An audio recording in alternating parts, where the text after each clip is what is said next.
السلام علیکم، میں ہوں راحلہ خان۔ یہ پہلے ایک ویڈیو دیکھے پھر میں بات کرتی ہوں۔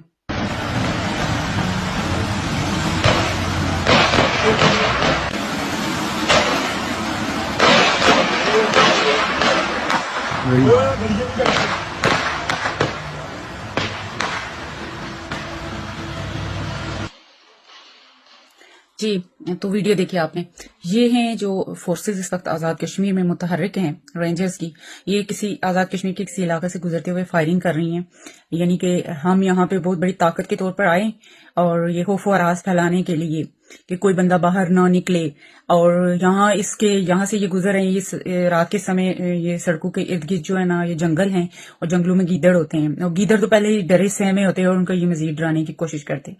اب ان سے سوال یہ ہے کہ یہ کس طرح کا افراتفری کا ماحول جو ہے یہ آزاد کشمیر میں انہوں نے پیدا کر دیا ہے۔ عوامی ایکشن کمیٹی جو 3 سال سے جو ہے وہ احتجاج کر رہی ہے اور پوری دنیا اس وقت تسلیم کر رہی ہے کہ ان کے جتنے بھی مطالبات ہیں وہ آئین و قانون کے اندر ہیں اور تسلیم شدہ ہیں، تو یہ ان کا حق ہے، تو پھر کس بات کا آپ لوگوں کو پرابلم ہے؟ اور یہ افراتفری کا ماحول جو پیدا کیا جا رہا ہے، یہ اس کا کیا مقصد ہے؟ میں بات کر رہی تھی کہ عوامی ایکشن کمیٹی 3 سال سے متحرک ہے اور انہوں نے ایک گملہ تک نہیں توڑا، اور وہ ابھی تک پرامن ہیں، اگر سفید جھنڈے لہرا رہے ہیں تاکہ وہ یہ آپ لوگ کو مزید بتائیں کہ ہم پرامن ہیں اور امن کی علامت ہیں اور امن چاہتے ہیں۔ اور یہ ساری سیاسی تحریک ہے، اس ریاست کے اندر رہنے والے جو شہری ہیں جو ان کا حق ہے کہ وہ یہ تحریک چلا رہے ہیں۔ تو یہ افراتفری، یہ طاقت، یہ گولیاں، یہ بارود، یہ آپ لوگوں کا تو یہ کسی استعماری طاقت کے خلاف جنگ لڑنے کے لیے ہونا چاہیے۔ یہ افراتفری اور یہ خوف و ہراس کا ماحول کس کو ڈرا رہے ہیں؟ یہ جو لوگ کھڑے ہوئے ہیں نا اس وقت، تو یہ آپ لوگوں کو معلوم نہیں ہے کہ اس تحریک کے پیچھے شاید کوئی بہت بڑی طاقت ہے۔ یہ لگ تو یہی رہا کہ یہ اس قدر ایک ضلع سے شروع ہوئی، پورے ڈویژن میں پھیل گئی، پونچھ میں، اس کے بعد پورے مظفر آباد ڈویژن میں پھیلی، اور اس کے بعد یہ پھر میرپور ڈویژن تک پھیل گئی۔ تو کیا یہ ایسے تحریکیں کامیاب نہیں ہوتی؟ یہ یقیناً یہ ایسا وقت بدل رہا ہے، وقت پلٹا کھائے گا۔ یہ جو آپ لوگوں نے آزاد کشمیر میں اس تحریک کو دبانے کے لیے یہ جو سلسلہ شروع کیا ہے صرف 12 سیٹیں بچانے کے لیے، اور یہ 12 سیٹیں آپ لوگ آئین میں ترمیم لا کر ختم کر سکتے تھے اور عوامی مطالبات کو پورا کر سکتے تھے۔ چاہتے تو یہ اپنا برا وقت آپ ابھی تھوڑا اور پیچھے دھکیل سکتے تھے، لیکن وہ آپ کا برا وقت بہت تیزی سے قریب آتا جا رہا ہے۔ یہ کون سے قانون کے تحت عاصم منیر جو فیلڈ مارشل ہیں، انہوں نے قانون سے استثناء حاصل کیا ہے تاکہ اپنی جو سیاہ کارنامے ہیں، عہدے سے جب میں مستعفی ہوں تو مجھ پر کوئی قانون اپلائی نہیں ہوگا، یا میرے کوئی سیاہ کارنامہ جو اس کے تحت مجھے سزا نہیں دی جا سکتی۔ اور صدر نے کس قانون کے تحت قانون سے استثناء لیا؟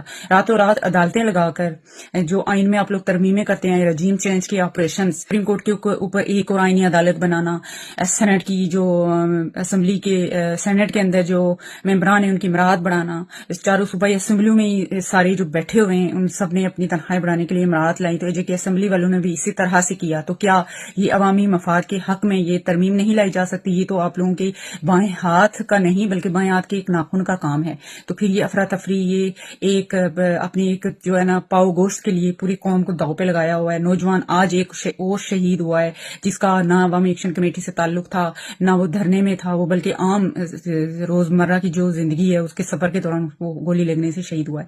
تو یہ آپ لوگ اپنی اولادیں آپ لوگوں کی باہر ملکوں میں اور پاکستان میں بھی بڑے ہائی پروٹوکول میں جو ان کے آگے 10 آگے پیچھے ملازم ہوتے ہیں، تو یہ جو غریب قوم، غریب لوگوں کے ماؤں کے بچوں کو آپ لوگ گولیاں مار رہے ہیں، یہ کس قانون کے تحت ہے؟ استثناء آپ نے اپنی طاقت کے ذریعے پاکستان کے آئین میں ترمیم کر کے لے لیا ہے، تو کیا اللہ کی عدالت سے بھی استثناء لے لیا؟ ہرگز نہیں۔ اللہ کی عدالت جلد لگے گی اور یہ ایک ایک خون کا ایک ایک قطرے کا حساب لیا جائے گا، اور ہم دیکھیں گے، ہم ہی وہ لوگ ہیں جو یہ سارا حساب کتاب دیکھیں گے۔ ابھی بھی آپ کے پاس وقت ہے کہ یہ عاصم منیر سے میں پھر جو ہے وہ اپیل کر رہی ہوں، ابھی بھی آپ کے پاس وقت ہے۔ یہ آزاد کشمیر اسمبلی میں ان کو یہ جو ڈفرز نون لیگ کے آگے لگائے ہوئے ہیں نا، ان کا جو سیاسی مفاد ہے ان چیزوں میں، یہ ہم اچھی طرح جانتے ہیں۔ تو ابھی آپ کے پاس وقت ہے کہ آزاد کشمیر اسمبلی والوں کو یہ ڈائریکشن جاری کریں، کیونکہ پیچھے آپ بھی بیٹھے ہوئے ہیں۔ یہ اجلاس بلا کر آئین کے اندر ترمیم کر کے جو اس مسئلے کو حل کریں، اور دیگر جو عوامی ایکشن کمیٹی کے مطالبات ہیں وہ ان کے حل کے لیے نوٹیفیکیشن جاری کریں۔ وزیر داخلہ آپ کا کہتا ہے کہ ہم نے جو عوامی ایکشن کمیٹی کے مطالبات مانے، وہ بھی نہیں ماننے چاہیے تھے، انہوں نے ہم نے ان کو بجلی سستی دی اور آٹا سستا دیا، اس کا مطلب ہے کہ یہ ان پر احسان کر رہا ہے۔ حق دینا احسان نہیں ہوتا۔